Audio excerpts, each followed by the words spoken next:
Hey guys, today I wanted to share with you just a quick reading update about two books that I recently finished and one book that I'm currently reading right now.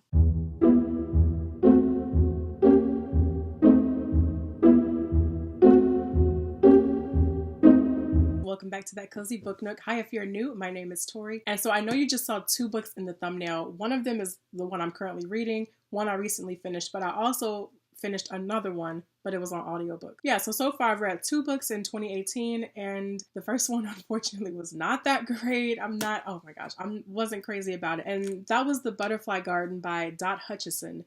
Now, okay, the first half of the book was really good. It wasn't super suspenseful. It's a thriller, but it wasn't really suspenseful. It was just really intriguing. But then I think maybe around like the 70% mark, it started going somewhere and I didn't like it. So I did end up giving the book a 2.5 out of 5 stars. The bulk of that came from how much I enjoyed the first half. The book starts when the FBI is raiding this place called the Butterfly Garden. It's run by this man called the Gardener, and he is just a sick and twisted person. He kidnaps these girls between the ages of 16 and 21. He kidnaps them, he brings them to this butterfly garden, and he keeps them there. And I mean, they just go through some really horrific things. The book is told in almost two different perspectives, because when the FBI raids the garden, most of the girls that are there are taken to the hospital. And then one of them, Maya, she starts giving her account of what happened to the FBI agents. And then we have Maya's perspective in the first person inside the garden and just telling us the things that are going on and just kind of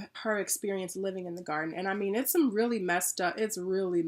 I would have actually preferred, I think, to physically read the book, because on audiobook, it took me a while to figure out that it was Maya telling the story to the FBI agent. And then when it switched over, that it was also her telling the story from inside the butterfly garden. It took about 2 perspective shifts for me to understand that's what was happening. And Maya's voice was different in the present. It was weird. I recommend, if you want to check it out, I recommend you read it physically. When she's talking to the FBI agents, you really get the sense that she's not telling them everything, that there's definitely still more to uncover. But when you find out what those things are, it's like there was no reason for her to be withholding that information in the first place. I don't know. When I really think back on it, I'm just like, there's all these girls being held captive. Why didn't one of them at some point be like, hey, we can jump this guy? I did give it 2.5 out of 5 stars. I didn't know it was I think it's a first in a trilogy. I didn't know that. I thought it was a standalone. I don't really have a desire to read the other one. Right after I finished listening to The Butterfly Garden, I think it was a Saturday. It was last Saturday. I finished it around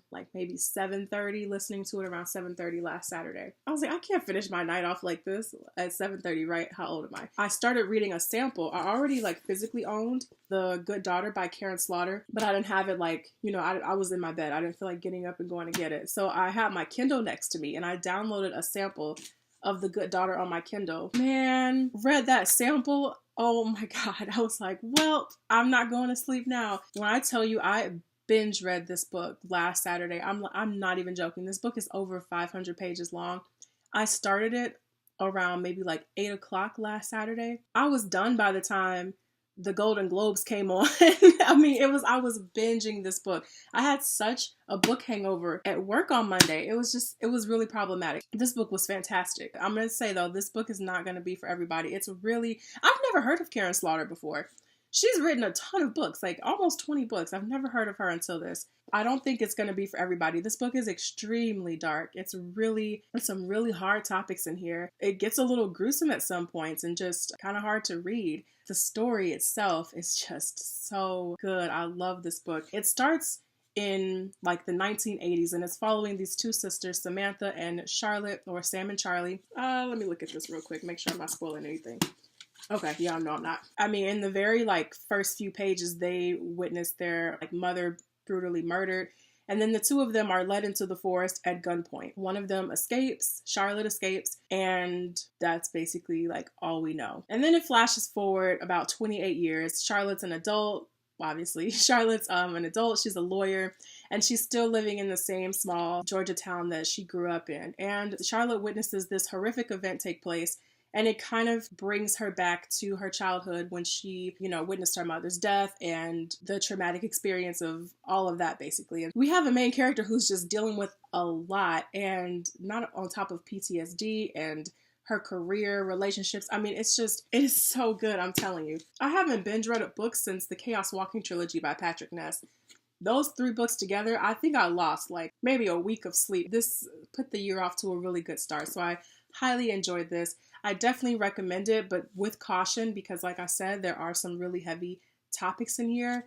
Yeah, it's a pretty dark book, but I think overall it's worth reading. I gave it a 5 out of 5 stars. I also just ordered another Karen Slaughter book because I feel like I'm becoming like this Karen Slaughter fangirl. So those were the 2 books that I have finished so far in 2018. And the book that I'm currently reading, The Lonely Hearts Hotel by Heather O'Neill. This takes place in Montreal in the early 20th century. And we have these 2 babies, Pierrot and Rose, who were abandoned just in the brutal cold at this orphanage. Their lives are just anything but happy. I mean, they're beaten at this orphanage. They're taken advantage of. In the midst of all that, they have like raw talent. Like Rose loves to dance.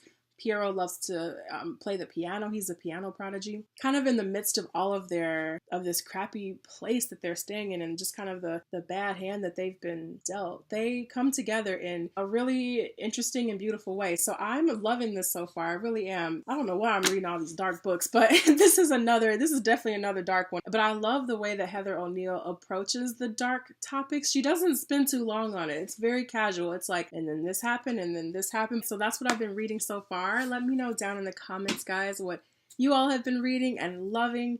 And yeah, I'm going to be making my way through The Lonely Hearts Hotel because I don't have to work tomorrow.